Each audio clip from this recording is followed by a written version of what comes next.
ആരോപണം. ശ്രീ ഷാജി രാഘവൻ, അങ്ങനെ നോക്കൂ, ഇവിടെ ഇപ്പോ പല വിഷയങ്ങൾ പൂരം കലക്കിയതുമായി ബന്ധപ്പെട്ട് RSSന്റെ സർക്കാര്യവാഹിനെ ADGP പോയി കണ്ടതുമായി ബന്ധപ്പെട്ട്, രാം മാധവനെ കണ്ടതുമായി ബന്ധപ്പെട്ടൊക്കെ കഴിഞ്ഞ ഒരു മാസമായി കേരളത്തിൽ വിവാദം നടക്കുകയാണ്. സാധാരണ നിലയിൽ എടുക്കുന്ന സമീപനമല്ല BJP ഈ കാര്യങ്ങളിൽ എടുക്കുന്നത്. എന്ത് വേണം എന്നുള്ള കാര്യത്തിലൊക്കെ ഒരു ആശയക്കുഴപ്പം ഉള്ളതുപോലെ തോന്നുന്നു.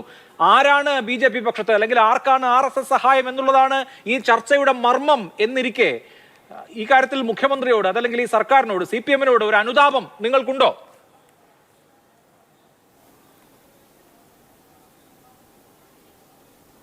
അഭിലാഷ, ചർച്ചയുടെ ആദ്യത്തെ ഘട്ടത്തിൽ ഞാൻ പറയാൻ ആഗ്രഹിച്ച കാര്യങ്ങൾ മുഴുവിപ്പിക്കാൻ സമ്മതിച്ചില്ല. എനിക്കിത്തിരി സമയം തരണം. കാരണം ഈ ചർച്ചയിൽ 3 പേരും കൂടുതൽ പറഞ്ഞത് RSS BJP കാര്യങ്ങളാണ്.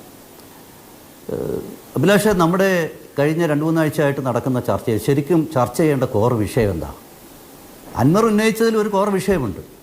ആ വിഷയം എന്ന് പറയുന്നത് ഈ 2 മുന്നണികളും,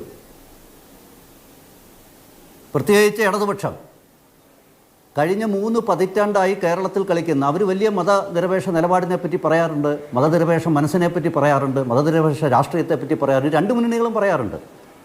ഇവർ കഴിഞ്ഞ ഏറെ കാലങ്ങളായി കേരളത്തിൽ എടുക്കുന്ന രാഷ്ട്രീയ നിലപാടെന്താ? ഈ വലിയ വലിയ കാര്യങ്ങൾ പറഞ്ഞിട്ട് 3 പതിറ്റാണ്ടായി LDF, പ്രത്യേകിച്ച് 2016-ലും 2019-ലും ശ്രീ പിണറായി വിജയൻ തെരഞ്ഞെടുത്ത അധികാരത്തിൽ വരുമ്പോൾ വളരെ കൃത്യമായി കേരളത്തിലെ ഒരു മതവിഭാഗത്തെ പ്രീണിപ്പിച്ചുകൊണ്ടല്ലേ. കാലാകാലങ്ങളായി അവർ ജമാഅത്തെ ഇസ്ലാമി ആയിക്കോട്ടെ, PDP ആയിക്കോട്ടെ, വെൽഫെയർ പാർട്ടി ആയിക്കോട്ടെ, അല്ലെങ്കിൽ പോപ്പുലർ ഫ്രണ്ട് ആയിക്കോട്ടെ, ഇതേപോലെയുള്ള തീവ്രവാദ സംഘടനകളെ കാലാകാലങ്ങളിൽ കൂട്ടുപിടിച്ചിട്ടില്ലേ ഈ 2 മുന്നണികളും തെരഞ്ഞെടുപ്പിൽ പോയിട്ടുള്ളത്? ഇവർ RSSനെയും BJPയെയും ആക്രമിക്കുകയും അവരെ എതിർക്കുകയും ചെയ്യുമ്പോൾ ഇവർ വിചാരിക്കുന്നത്, ഇവർ കരുതുന്നതും ന്യൂനപക്ഷങ്ങൾക്കിടയിൽ അവർക്ക് സ്വാധീനം ഉറപ്പിക്കാൻ സാധിക്കുന്നുള്ളൊരു തെറ്റായ ധാരണയാണ്. കഴിഞ്ഞ ഇലക്ഷനിൽ അത് കേരളത്തിൽ പൊളിഞ്ഞിട്ടുണ്ട്. നമ്മൾ അത് തിരിച്ചറിയണം. ഇന്നിപ്പം ഞാനതാണ് എൻ്റെ ചർച്ചയുടെ തുടക്കത്തിൽ പറഞ്ഞത്. ശ്രീ പിണറായി വിജയൻ ഉത്തരത്തിലിരുന്നത് കിട്ടാനും പോകുന്നില്ല, കക്ഷത്തിലിരുന്നത് നഷ്ടപ്പെടുകയും ചെയ്തു. കഴിഞ്ഞ പാർലമെൻറ്റ് തെരഞ്ഞെടുപ്പിൽ കേരളത്തിലെ ജനസമൂഹം, കേരളത്തിലെ വോട്ടർമാർ വിധി എഴുതുമ്പോൾ ഈ 2 മുന്നണികളുടെയും വർഗീയ നിലപാടിനെതിരെ വിധി എഴുതിയിട്ടുണ്ട്. യാതൊരു സംശയവും അക്കാര്യത്തിലില്ല. പ്രത്യേകിച്ച് ആഗോള മുസ്ലിം തീവ്രവാദത്തെ എതിർക്കുന്ന കേരളത്തിലെ ക്രിസ്ത്യൻ സമൂഹം വ്യാപകമായി BJPക്ക് വോട്ട് ചെയ്തൊരു സാഹചര്യം കേരളത്തിലുണ്ട്. ഇതാണ് ഇന്ന് ഈ മുന്നണികളെ ഭയപ്പെടുത്തുന്നത്. അതുകൊണ്ടാണ് ഇവർ കാലാകാലങ്ങളായി ഉയർത്തിക്കൊണ്ടുവരുന്ന RSSനെ മുൻനിർത്തി RSSനെ ആക്രമിച്ച്, അത് ശാരീരികമായി ആക്രമിച്ചും അല്ലാതെ ചർച്ചകളിൽ ആക്രമിച്ചായാലും അതുവഴിയും ന്യൂനപക്ഷ വിഭാഗങ്ങളിൽ സ്വാധീനം ചെലുത്തുക അല്ലെങ്കിൽ ഉറപ്പിക്കാമെന്നുള്ളൊരു തെറ്റായ ധാരണയാണ്. നമ്മൾ മനസ്സിലാക്കേണ്ടത്, ഈ അൻവർ ഒരു ഗൗരവതരങ്ങളായ പല വിഷയങ്ങൾ ഉന്നയിച്ചപ്പോൾ പോലും ഇപ്പോഴും രാജു പി നായരെ പോലുള്ളവർ പൂരത്തിൻ്റെ വിഷയം ഉയർത്തിക്കൊണ്ടുവരിക. എന്തിനവർ പൂരത്തിൻ്റെ വിഷയം ഉയർത്തിക്കൊണ്ടുവരുന്നത്? കാരണം മുസ്ലിം ലീഗ് ഉൾപ്പെടെയുള്ള പാർട്ടികൾ അൻവർ പറഞ്ഞ വിഷയത്തിൽ സത്യത്തിൽ മലപ്പുറം ജില്ലയിൽ പ്രതികളാണ്. അവിടെ വ്യാപകമായി നടക്കുന്ന സ്വർണ്ണവേട്ടയിൽ അവർക്ക് ചില താല്പര്യങ്ങളുണ്ട്, വീതം വെക്കലിൻ്റെ പ്രശ്നങ്ങളുണ്ട്. ഇതൊന്നും ചർച്ച ചെയ്യാൻ കേരളത്തിൻ്റെ പ്രതിപക്ഷ നേതാവിനോ അല്ലെങ്കിൽ LDFലെ ഘടകകക്ഷികൾക്കോ താല്പര്യമില്ല. അതുകൊണ്ടാണ് അവർ ചർച്ചയിൽ ഇപ്പോഴും നമ്മൾ ആലോചിച്ച് നോക്കൂ, ഇപ്പോഴും അവർ പൂരം കലക്കലിൻ്റെ വിഷയം ഉയർത്തിക്കൊണ്ട് വരുന്നതിൻ്റെ പ്രധാനപ്പെട്ട സാഹചര്യം ഇതാണ്. RSS നേതാക്കളെ മുഖ്യമന്ത്രിയുടെ കേരളത്തിൻ്റെ ADGP പോയി കണ്ടതൊക്കെ ഞങ്ങൾ പലവട്ടം പറഞ്ഞു.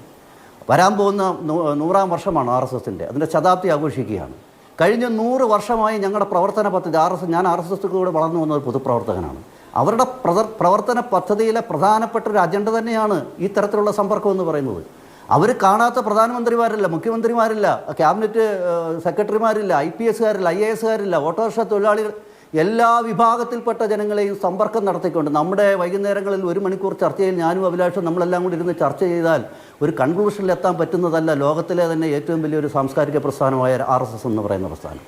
അവർ ഈ ലോകത്തിലെ ഏറ്റവും വലിയ ജനാധിപത്യ രാഷ്ട്രീയ പ്രസ്ഥാനമായ BJPയുടെ കരുത്തെന്ന് പറയുന്നത് ഈ RSS ആണ്. ലോകത്തിലെ ഏറ്റവും വലിയ, അല്ലെങ്കിൽ നമ്മുടെ രാജ്യത്തെ ഏറ്റവും വലിയ തൊഴിലാളി പ്രസ്ഥാനം BMSന്, വിദ്യാർത്ഥി പ്രസ്ഥാനം, ഇതിൻ്റെയൊക്കെ ശക്തി എന്ന് പറയുന്നത് ഈ RSS ആണ്.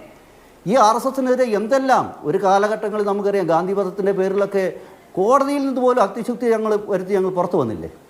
ഈ രാജ്യത്തിൻ്റെ ആദ്യത്തെ പ്രധാനമന്ത്രി പോലും പാർലമെൻറ്റിൽ നമ്മുടെ റിപ്പബ്ലിക്കൻ പരേഡിൽ അവിടെ പരേഡ് നടത്തുന്നതിൽ മാർച്ച് നടത്താൻ വേണ്ടി വിളിച്ച ഒരു സംഘടനയാണ് രാഷ്ട്രീയ സ്വയംസേവക സംഘം അല്ല RSS എന്ന് പറയുന്നത്. അപ്പോൾ ഇവര് നമ്മുടെ ചർച്ചകളിൽ വളരെ മനഃപൂർവ്വമായി